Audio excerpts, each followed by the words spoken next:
Assalamualaikum warahmatullahi wabarakatuh. Waalaikumsalam warahmatullahi wabarakatuh. Bismillahirrahmanirrahim.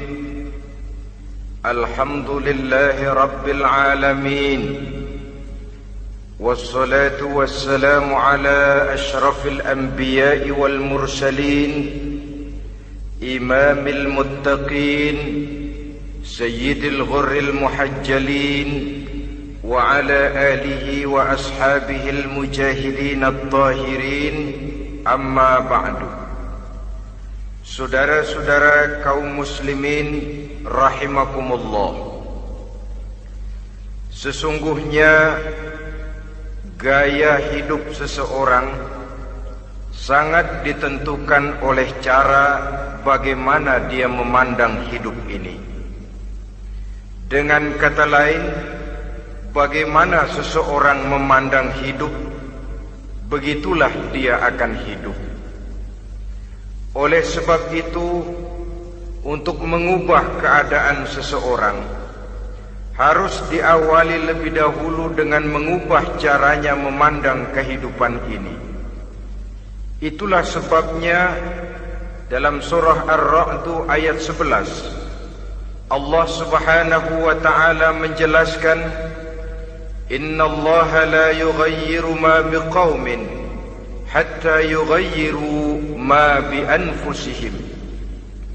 Allah Subhanahu wa ta'ala tidak akan mengubah nasib dan keadaan satu kaum sampai kaum itu berusaha mengubah apa yang ada di dalam diri mereka sendiri.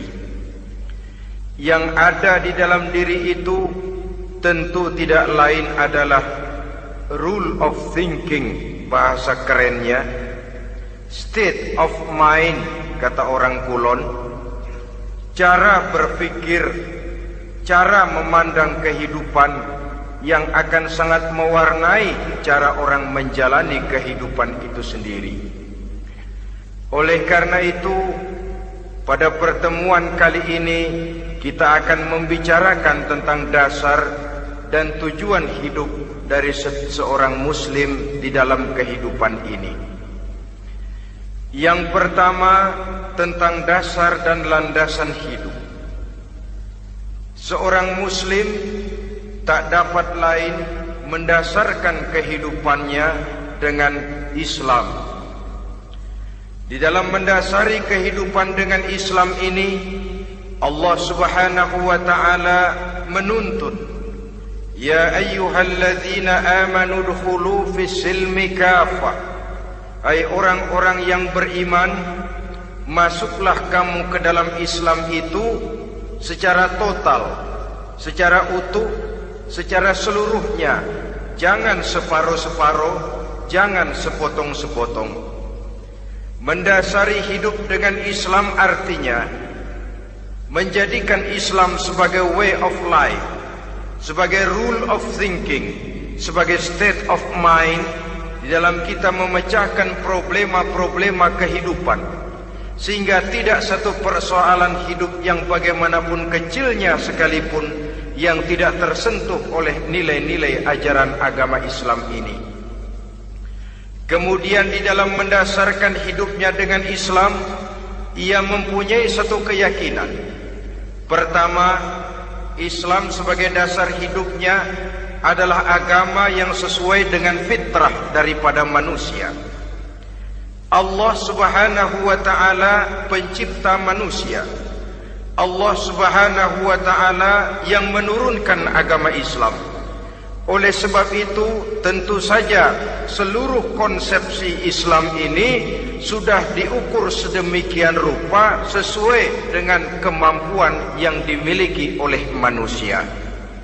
Secara logika bisa kita katakan, pabrik mobil di Jerman misalnya bikin mobil namanya Mercy. Seiring dengan itu dikeluarkannya buku petunjuk. Mobil ini bernama Mercy, kecepatan maksimal sekian ratus kilometer per jam, daya angkutnya sekian ratus kilogram, kalau rusak memperbaikinya ini onderdilnya itu umpamanya. Karena pabriknya yang bikin mobil, lalu pabriknya juga yang mengeluarkan buku petunjuk, tentu buku itu sesuai benar untuk mobilnya. Dan logika mengatakan tidak bisa kita punya mobil Mercy rusak, kita perbaiki dengan menggunakan buku petunjuk yang dikeluarkan oleh pabrik mobil Fiat. Tentu saja mobil makin rusak, acak-acakan dan tidak karu-karuan. Ini artinya, jikalau manusia ingin baik, jikalau manusia ingin mencapai sesuatu yang bernama bahagia, dia harus mengikuti petunjuk yang dikeluarkan oleh yang menciptakan manusia. Dan petunjuk-petunjuk itu telah turun dalam satu konsepsi yang bernama Islam yang sesuai dengan fitrah manusia.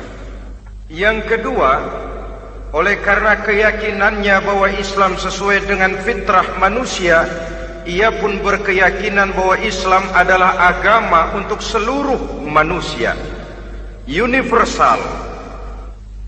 Walaupun ia diturunkan di tanah Arab, tetapi ia bukanlah agama hanya untuk orang Arab semata-mata. Keyakinan ini perlu ditegakkan kembali, oleh karena akhir-akhir ini muncul pendapat-pendapat yang menganggap seolah-olah agama itu barang impor. Persilahkan saja kalau memang itu merupakan keyakinannya, tetapi menganggap agama sebagai barang impor sungguh merupakan satu kekeliruan yang sangat besar. Bahwa Arab sebagian besar memang Islam, jelas. Tetapi Islam bukannya Arab, itu pun harus kita akui. Kita bisa menjadi Muslim yang baik tanpa perlu menjadi orang Arab. Dengan kata lain, kita bisa menjadi Muslim yang baik dengan tetap menjadi warga negara Indonesia yang baik. Bahwa Al-Quran diturunkan dalam bahasa Arab oleh karena memang ia turun di tanah Arab. Buktinya apa? Walaupun Quran dalam bahasa Arab, tidak satu pun ayat Quran yang ditujukan kepada orang Arab semata-mata. Tidak ada ayat ya ayyuhal arabiyun, hai orang-orang Arab. Tidak ada. Yang ada malah ya ayyuhan nas, wahai manusia. Manusia yang mana? Yang mana saja asal merasa manusia. Kalau tidak merasa manusia, tidak usah terpanggil dengan ayat tadi. Maka dalam mendasari hidup dengan Islam, kita berkeyakinan Islam adalah agama untuk seluruh manusia. Yang ketiga, di dalam mendasari hidup dengan Islam, kita berkeyakinan Islam adalah agama terakhir yang diturunkan kepada Rasul terakhir. Tidak ada Rasul dan Nabi sesudah Nabi Muhammad, dan tidak ada agama lagi sesudah agama Islam. Dasar-dasar keyakinan ini melembaga dalam pribadi kita, membentuk satu keyakinan yang mendasari kehidupan ini, sehingga tidak satu problema yang bagaimanapun kecilnya dalam kehidupan yang tidak tersentuh oleh nilai-nilai Islam. Sejak kita tidur sampai kita bangun tidur, bahkan tidur itu sendiri, dan seluruh kegiatan kehidupan yang kita laksanakan dalam 24 jam, tidak satu pun yang tidak tersentuh oleh nilai-nilai Islam. Inilah pandangan hidup Muslim. Jawaban seorang Muslim terhadap problema-problema kehidupan yang dihadapinya, yang di dalam menjawab problema itu ia Islam oriented, berorientasi kepada nilai-nilai Islam. Apa kata Islam tentang pekerjaan yang dihadapinya? Halal kata Islam, halallah dia katakan. Haram kata Islam, haram dia katakan. Islam oriented. Barometer dalam perbuatannya tidak lain daripada nilai-nilai Islam itu sendiri. Dan kemudian di dalam mendasari kehidupan dengan Islam, ia berkeyakinan Islam adalah satu-satunya agama yang benar. Bahasa kerennya, Islam is the single one, the true religion behind the God. Satu-satunya. Keyakinan ini kelihatannya subjektif, tapi memang inilah pokok daripada kehidupan beragama. Saudara-saudara kaum muslimin rahimakumullah, kalau itulah dasar daripada kehidupan kita sebagai muslim, apa yang menjadi landasannya? Kalau dasar hidup kita Islam, maka landasan hidup kita tidak lain adalah Al-Quran dan Sunnah Rasulullah Sallallahu Alaihi Wasallam. Dunia penuh dengan orang-orang besar, dan setiap orang-orang besar itu mempunyai ajaran-ajaran yang pernah jaya, pernah dikumandangkan, didengung-dengungkan, naik ke panggung sejarah untuk kemudian tenggelam. Satu ajaran hanya akan langgeng, satu ajaran hanya akan tahan lama apabila dia turun dari sumber yang serba maha. Kalau dia turun dari manusia, maka sifatnya hanya musim. Yang namanya musim, saudara-saudara, namanya musim tidak bisa dilarang, tapi kalau sudah selesai habis sendirian. Itu musim namanya. Musim rambutan. Kalau datang musim rambutan, apa bisa dilarang? Gak boleh musim rambutan. Ya tidak bisa, dia akan tumbuh terus. Tapi manakala musimnya habis. Begitulah nasib dari ajaran yang nisbi, relatif dan temporer apabila dia bersumber dari manusia. Maka satu ajaran hanya akan langgeng, tahan lama apabila dia turun dari sumber yang serba maha. Dan itu sudah turun bernama Al-Quranul Karim.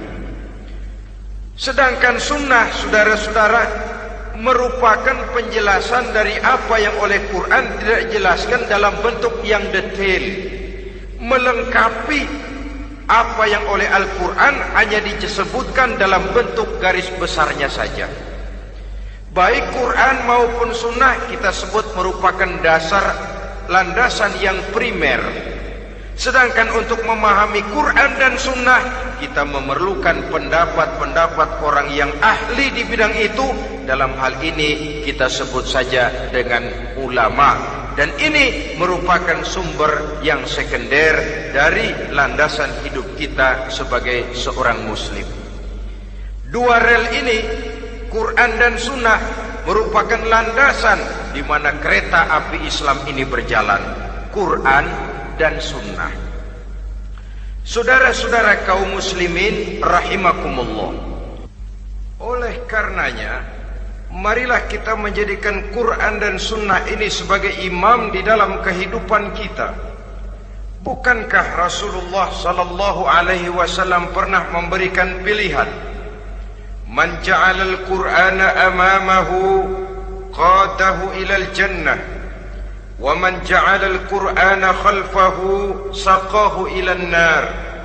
Siapa yang meletakkan Quran di depannya, dijadikannya Quran sebagai imam dan dia sebagai makmum, maka Al-Quran akan membimbing dia ke surga.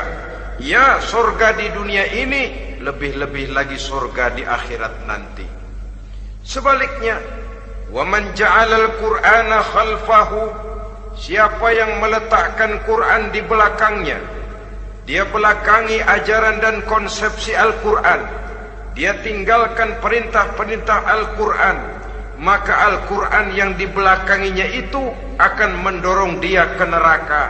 Neraka dunia, lebih-lebih neraka di akhirat nanti. Pilihan terserah kita. Jikalau kita mau menjadikan Quran sebagai imam, artinya kita menjadi makmum. Resikonya dimanapun, makmum wajib ikut imam. Imam takbir, makmum takbir, imam ruku, makmum ruku, imam i'tidal, makmum i'tidal. Jikalau Quran imam kita dan kita adalah makmum, maka itu berarti Jikalau ke barat komando Quran, ke barat kita pergi. Jikalau ke timur kata Quran, ke timur kita menuju. Jikalau halal kata Quran, halal kita katakan. Jikalau haram kata Quran, haram kita ucapkan. Itu resikonya kita menjadi makmum, menyusun pola hidup yang lebih Qurani. Tapi sebaliknya, ke barat komando Quran, ke timur kita pergi. Ke utara kata Quran, ke selatan kita menuju. Halal kata Quran, malah kita tidak mau melaksanakannya. Haram kata Quran, kita senang bukan main.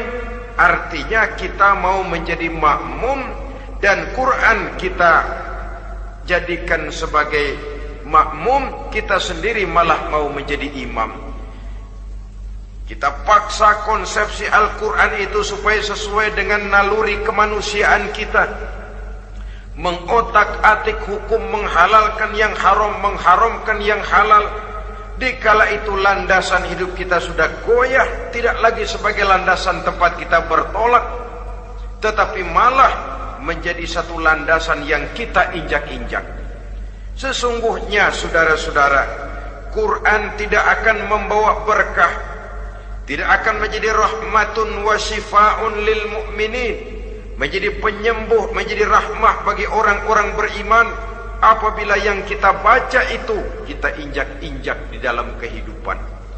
Upaya menyusun hidup yang lebih Qurani ini seiring dengan usaha kita menjadi warga negara yang baik. Yang saya katakan di awal tadi, tidak saling dan tidak harus saling bertentangan. Jadi dengan demikian, dasar hidup kita sebagai muslim adalah Islam, dan landasan hidup kita tidak lain adalah Al-Quran dan sunnah Rasulullah sallallahu alaihi wasallam. Ini landasan tempat kita bertolak. Ini yang mewarnai gaya kehidupan kita. Apapun yang mau kita lakukan, tempat kita bertanya lebih dahulu Quran dan sunnah. Saya mau melakukan pekerjaan ini, apa kata Quran? Saya mau pergi ke tempat ini, apa kata Quran? Saya mau berusaha dengan mengerjakan perusahaan ini, apa kata Quran? Merupakan landasan daripada kehidupan kita. Ini yang saya katakan tadi, membentuk rule of thinking, state of mind, bahwa gaya kehidupan kita diwarnai oleh landasan hidup yang bertumpu pada ajaran Al-Quranul Karim dan sunnah Rasulullah sallallahu alaihi wasallam. Baiklah ya, ini yang pertama tentang dasar dan landasan hidup. Yang kedua tentang tujuan hidup. Kalau sudah ada landasan tempat kita bertolak, lalu kemana pantai yang akan kita tuju? Mau apa sih kita hidup ini? Berleha-leha, menjalani acara rutin, bangun tidur sampai tidur lagi, kemudian besok begitu lagi, sampai menunggu datangnya sang ajal? Atau ada satu tujuan yang akan kita capai di dalam kehidupan ini? Apabila kita teliti, maka Al-Quran mengajarkan tujuan hidup setiap muslim pada dasarnya ada dua. Pertama, kita sebut saja tujuan jangka pendek. Tujuan jangka pendek itu sasarannya dunia sekarang ini. Bentuknya horizontal. Targetnya agar setiap pribadi muslim menjadi rahmatan lil alamin, rahmah bagi lingkungannya. Inilah yang oleh agama dinamakan hablum minan nas, yang isinya adalah ilmu dan peradaban. Jadi dunia dan seluruh isinya merupakan tujuan jangka pendek saja. Untuk mencapai tujuan jangka pendek, dunia dan seluruh isinya, unsur penunjangnya adalah pendidikan, pengalaman, atau nasib. Makin tinggi pendidikan, makin mudah menjangkau hidup. Makin banyak pengalaman, makin mudah menguasai dunia. atau karena faktor nasib. Pendidikannya tidak seberapa, pengalaman pun kadang-kadang dangkal, tapi karena nasibnya lagi hoki, kata orang sekarang, nasibnya lagi bagus, dia naik ke panggung memegang peranan. Faktor yang namanya nasib ini ada, tapi tidak bisa dijadikan sandaran untuk menjangkau dunia dan seluruh isinya. Unsur penunjangnya, pertama pendidikan, yang kedua pengalaman, yang ketiga faktor nasib. Oleh karena itu, apabila kita ingin mudah mencapai dunia, yang pertama harus kita laksanakan bagaimana menempuh satu pendidikan. Di zaman sekarang orang terangsang untuk hidup dalam pola yang oleh orang-orang priangan disebut hardolin. Saudara tahu hardolin? Itu potongan dari dahar modal ulin. Filsafat hidup yang pakaian mau bagus, makan mau enak, kerja nggak mau. Akhirnya jadilah dia penghayal kelas berat, tukang-tukang lamun kelas tinggi. Tiap hari kegiatannya ya cuma tidak terlepas dari tiga kriteria itu. Hardolin. Pokoknya kalau sudah dahar, modal, ulin. Besok ya begitu lagi. Pola dari dimana orang pakaian mau bagus, makan mau senang, duit mau punya, kerja tidak mau. Kadang-kadang mau kerja tapi tidak tahu apa yang harus dikerjakan. Ditambah oleh sempitnya lapangan pekerjaan. Tidak tahu apa yang harus dikerjakan, dilatar belakangi oleh tidak adanya pendidikan yang dia terima, sehingga mau kerja apa lalu bingung. Oleh karena itu, terutama buat adik-adik remaja, para pemuda, saya berpesan untuk menjangkau dunia, yang pertama harus kita jalani bagaimana membina diri, mendidik. Taruh kata drop out, putus sekolah. Tapi drop out bukan halangan bagi tumbuhnya cita-cita yang mulia. Bahkan ada orang bilang many a great man starts as a newspaper boy. Banyak orang-orang besar yang memulai pekerjaannya dagang koran. Putus sekolah bukan merupakan halangan bagi tumbuhnya cita-cita yang mulia. Dan tidak sedikit orang-orang besar yang tidak keluaran perguruan tinggi. Tidak sedikit orang-orang besar yang tidak merupakan produk dari perguruan tinggi tertentu, tapi kerajinannya belajar, banyak membaca, banyak bergaul, autodidak. Syukur kalau masih bisa menempuh pendidikan yang formal. Kekurangan ekonomi, kemiskinan keluarga jangan menjadi penghalang bagi tumbuhnya cita-cita yang tinggi untuk menempuh karier pendidikan yang baik. Ini memang pahit. Tapi bagaimanapun kata orang, lebih baik makan singkong beneran daripada makan roti ngimpi. Artinya jikalau memang perlu, lebih baik sekolah sambil dagang koran, nyemir sepatu, parkir mobil, daripada hardolin itu tadi. Tanpa prospek hari depan yang ada artinya. Dan pendidikan memang merupakan sesuatu yang pahit.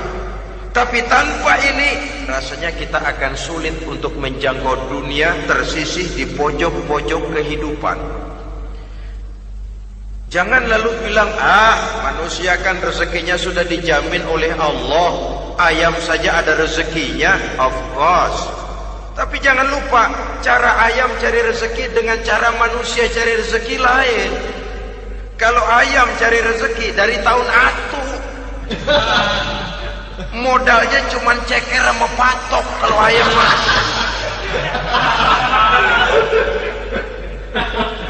asal bisa nyeker, bisa matok, ayam dapat rezeki. Pokoknya kertok dah. Tapi manusia cari rezeki, dia harus cari lapangan kerja. Lapangan kerja sulit.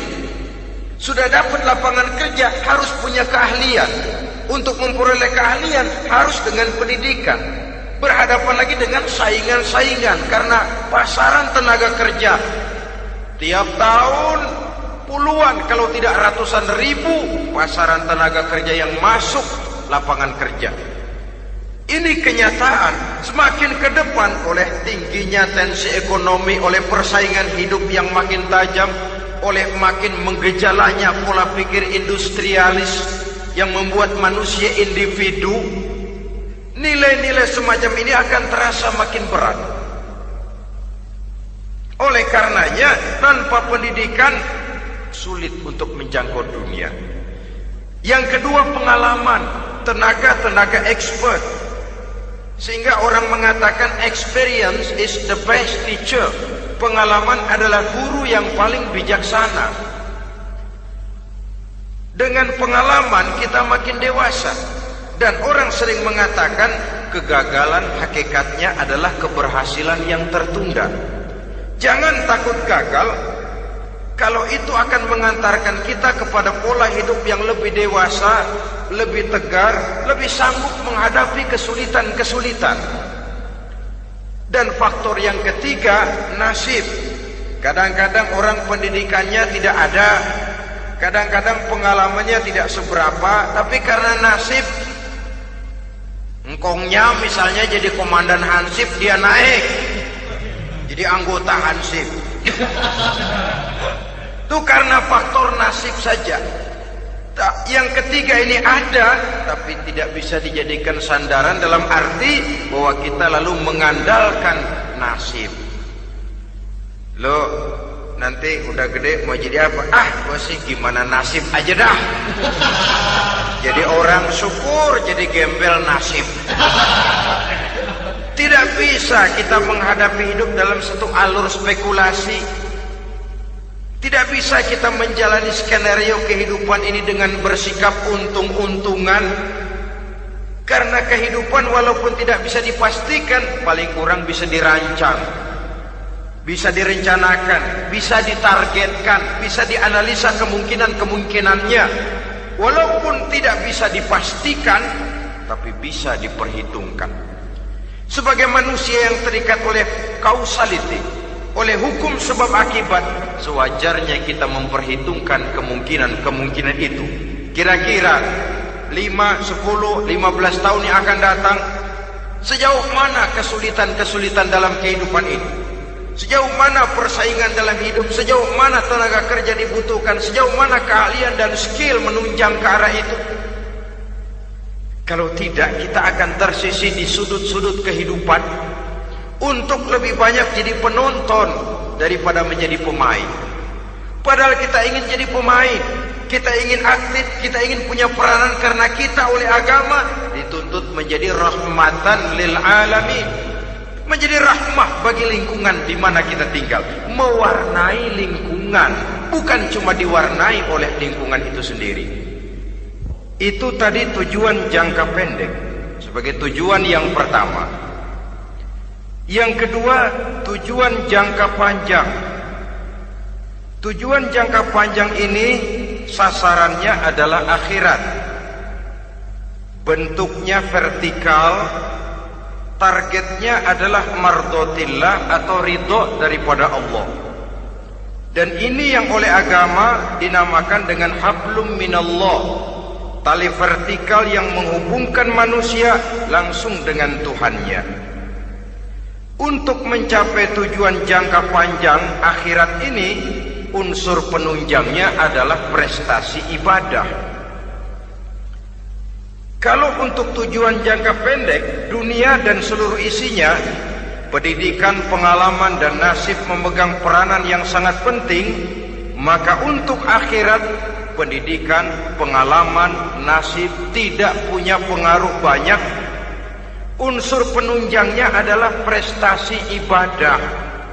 Bagaimanapun tinggi pendidikan, bagaimanapun banyak pengalaman, tanpa prestasi ibadah, nol besar kita dalam pandangan Allah Subhanahu wa ta'ala.